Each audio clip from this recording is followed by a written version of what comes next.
Dr. Dalton, so welcome and thank you for joining me today for our 10 big questions interview. Just as a little background, again, we'll work through the questions, kind of have a little bit of a discussion. But if anything doesn't make sense or if there's any questions that you want a little bit more context on, we can always dive in. Okay, sounds good. Yeah. My name is Jacob. I am a master's level student with the CMHC program, and I work as a licensed substance abuse associate, working with the DWI and DB contracts with the city of Albuquerque, the first offenders program. If you wouldn't mind introducing yourself a little bit. My name is Dr. Sarah Dalton. I'm an associate professor at the Chicago School, and I primarily work with the doctoral students in the counselor education and supervision program. Awesome. How long have you been with the Chicago School doing the doctoral work? This is my nearly fifth year at the Chicago School, but I've been in the doctoral program since it started a couple years ago. I was previously in the CMHC program. Okay, wow. So long tenure with the Chicago School. Yeah. It has. The years are adding up for sure. Yeah. Well, that's awesome. Okay. So, I mean, in that light of, really being a part of the development of this program a lot, what maybe would you say your favorite or your worst job might have been, kind of in your experience? Okay, so my favorite job, honestly, is working here. Awesome, cool. I'm glad. I do really, really like online teaching. I really love working with the doctoral students and watching them work to become educators and researchers. I do really, really love that. My worst job was probably a job that only lasted a day, and I had interviewed and they hired me on the spot, which should have been a red flag. So if anyone gets hired on the spot, maybe take a moment. Okay. And then I showed up to the first day and it was not at all what I thought. So I said, I don't think this is going to work out. And they said, well, what do you want to do? We could put you there. And I was like, never mind, I gotta go. That was one of my very first master's level jobs. The worst. It was just is not what I should be doing. Oh, wow. Well, that's a good insight though, in terms of the whole, if it goes too quickly, maybe something to be aware of there. Certainly. I mean, working in the field for so long, then what is maybe when you are meeting new people, or even in that situation where you met these people who were like overly eager, maybe what stands out for you first, or what do you notice first when you maybe meet someone new? Like professionals? Professionals or in your personal life? Yeah. Oh. I mean, either. Gosh. Let's see. Professionally, I always just kind of am assessing what credentials they have. Like, do they sort of know what they're talking about? Especially a lot of people ask me personally who they should see professionally, like for a therapist. So I feel like I'm always kind of like, this person has the right credentials. So I do always sort of think of that. And we always want to make sure we're representing ourselves well. So if I notice anything kind of sketchy, that stands out to me. Personally though, I just look for people who seem genuine and honest, and those are usually the people I end up being friends with. That's lovely though. On both sides, that genuineness, that connection in a way that kind of really seems earnest. And then on the professional side, the qualification. Yes, on both sides. Yeah. Are you someone who kind of looks for that personal connection then? When you're, yeah. Even if I'm seeing clients, I want to make sure that we're going to work well together and that there is some sort of rapport there. And then obviously personally, we're looking for people that we genuinely like. So yeah, both places. Both places, definitely. What then, I guess maybe in your experience, kind of getting to know others or connecting with others, how do you see making a safe space, or what do you see you can do to make a safe space into maybe a brave space? So I do use some personal disclosures to help make sure that it's going to be a safe, brave space, both as it is ethical and appropriate. I will always offer that if clients need to know something about me that's going to help them, that I will do my very best to answer them. And usually I find that even just offering that makes them feel comfortable enough that they never really ask. So I do try to create spaces in that way. I always think about ethics, and if I'm disclosing something, is it to their benefit? But if it is to their benefit, I will disclose anything that my clients might need. So I do hope that I'm a safe space for all my clients and also for students. You know, if students come and they want to know anything about me or my thoughts on something, I try my very best to do so. Yeah, that openness about self-disclosure. Mm-hmm. I think that sounds important in that way of almost creating that trust. Yeah. I think it's important in all that we do as counselors that we are relatable so that our clients want to do the work, but we just obviously make sure that it's ethical and appropriate. Oh, and the ethics is a certain importance. Yeah. Mm-hmm. I can only, yeah, especially in that, when you were mentioning that idea of, you know, personally people asking who should I see and all that. Mm-hmm. That ethics then come into that personal side of things too, I'd assume. Exactly.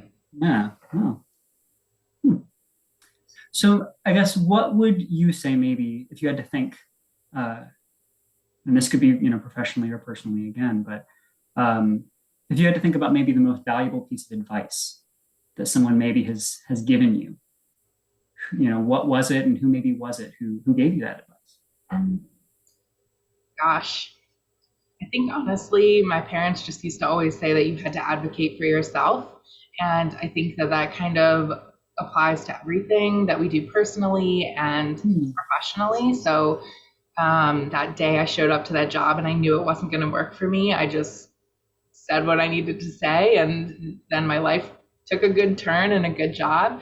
I think if you're someone going to counseling or you are the counselor, advocating for yourself is just important all of the ways. So that's what stands out to me. Oh, that's great. Yeah. That being able to carry that parental wisdom through you, you know, and advocacy is huge. Sure. Yeah. And then obviously we advocate as professionals all of the time for other people who maybe aren't able or there's not enough voices speaking up. So I feel like it applies to that as well. Definitely. Where do you see the greatest need for advocacy in our field, kind of in the field of counseling? Oh goodness, I feel like we don't have enough time for that. Oh, sure, fair. Well, I'll clear the rest of my day. Yeah. Well, I think as a profession, we need a lot of advocacy to make sure that the counseling compact happens and that there is equality amongst licenses. But of course, for various populations that need support, for bills that need support, I mean, we could go on like forever. So I just always tell people to pick an area that feels accessible to them and passionate. I personally do a lot of LGBTQ advocacy in my state. I have like a state level, just because that feels very accessible and important to me. But we could really talk about it all day. I'm sure, yeah. But that seems, yeah, a lot of that is, you know, very structural, you know, with the compact advocacy, with, you know, advocating for, again, the communities that are needing a lot of services that might be overlooked sometimes with the LGBTQIA plus communities. And I mean, thank you for taking that time too. That is one of those places where the counselor becomes the justice individual. Certainly. And I feel like at a state level, there's not always a lot of counselors who do feel confident, even though I sometimes forget that because I do live in a city and everyone I see is very queer and very aware. But then I go to my conferences and realize that there are counselors who very much don't know what to do. So it's a conference I go to every year anyway, so I might as well help in that way. So that's what I do. Using that conference space as a way of kind of building those bridges. Yes, I usually help with the Pre-Conference Institute, which is like a afternoon of extra training for participants. And then usually I have a few conference sessions as well. Oh, wow. Okay. So talking a lot then about like ways of trying to develop and grow the field parallel to the community and the needs of the community and the needs of the field. This may be a big one, but where did you maybe first observe that concept of social justice and advocacy in your life? Well, I grew up in a very, very rural town that I did love, and it's a great place to grow up, but I think we had one or two counselors, and I knew them from family activities that we went to. So if I needed a counselor growing up, I certainly would not have been comfortable going to them. But then, like, at a greater level, no LGBTQ competent therapists anywhere. And so I felt like I really wanted to have a practice that could serve that community, but also be really accessible. So I created an online practice so that I could see people in the rural areas of Pennsylvania, which is where I live. Oh, wow. I feel like it started way when I was younger, and I thought, there's no one here I would want to see. And so now I try to be accessible to those people who maybe live in similar towns. So just, is that how you then see the importance? Because there's a lot of different levels of this whole compact aspect of bridging those spaces. Do you see an importance of like affecting those more insulated areas by providing? Yeah. I do. Yeah. I think that everyone should have access to mental health care that is meeting their needs, and that is certainly not the case in a lot of places. So, and the compact would obviously help in that all therapists, can help. So it certainly would open up those areas of interest for me.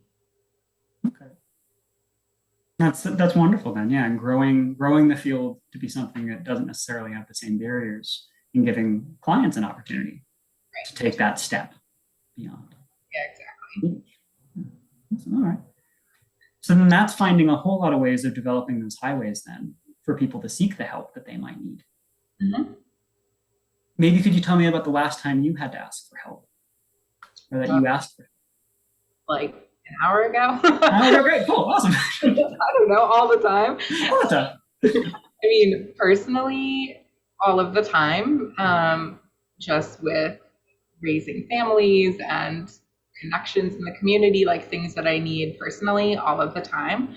Professionally, I work maybe a little bit closer with some faculty than others, but I reach out to them all of the time with questions or support or like a project we're working on. I would say nearly all of the time we're relying on other people for support. And I mean, counseling as a field is such a cooperative format, I think. I guess so focused on the one-to-one. Yeah, I guess I was answering personally and then teaching wise, but counseling wise, yeah, even more, because referrals, questions, I still have kind of informal supervision. So I'm always sort of asking for help in various ways. So do you see then the help, because I appreciated the idea of answering it from an educational perspective. Mm-hmm. Is that help something that you see then for cooperatively finding ways to support the student, or finding cooperative ways of supporting each other as educators? Oh, for sure. I think that everybody has their area of expertise as a faculty member. And so if I need to refer to someone where that's their area of expertise, then we are better supporting the student rather than leading them down the wrong path, right? So yeah, all of the time I will refer to people who know more than me, and that's totally fine. And that whole dialogue of, again, like support, which is from behind, and guidance, which is from the front, figuring out which side. Exactly. Awesome, love that. So, I mean, in getting to know you a little bit more too, and sharing that background as well, do you have a favorite line from any movie that sticks with you in your life? Oh goodness, these are the things I panic about. Oh, I'm so sorry. Other question. I don't know. Gosh, I really don't know. Yeah. Nope, my brain will stop working now, so I'm not sure. That's fine. Yeah, no worries at all. Yeah. What would you maybe say is one of the things that was scarier for you that you did for fun that wound up really just being a beneficial experience? Oh my goodness. Well, last year at this time, I went to visit my brother who lives in Telluride, Colorado, and he at the time worked on a ski mountain, which is gigantic, and he drove me to the top on a four-wheeler. And I was like, I have kids at home. We can't do this. And then when we got to the top, he made me climb the ski lift because he worked on a ski lift. And so that was very, very scary, but I'm glad that I did it. And he doesn't work there anymore. He just moved on with his professional career. So yeah, it was kind of a once in a lifetime thing, but I was very terrified. I could feel my anxiety about heights just bubbling up hearing you talk about the story. I know. I know. I don't think I am super afraid of heights, but that a mountain in Colorado will really make you afraid of heights. Yeah. Found a place for everything. Yeah. Right. Definitely. Well, I mean, again, beautiful. I'm sure. Beautiful experience. Yeah. In that way, I guess, like, is there a place that you can think of, like, that was just really like beautiful that you would like if you could go back to it now? I don't know. I feel like I'm more of a person that likes the new things. Like I love everything I've done, but I also have a lot of places on my list that I want to go, or want to see. So I'm not super sure about going back anywhere, but I have things on my list. What are those things on your list?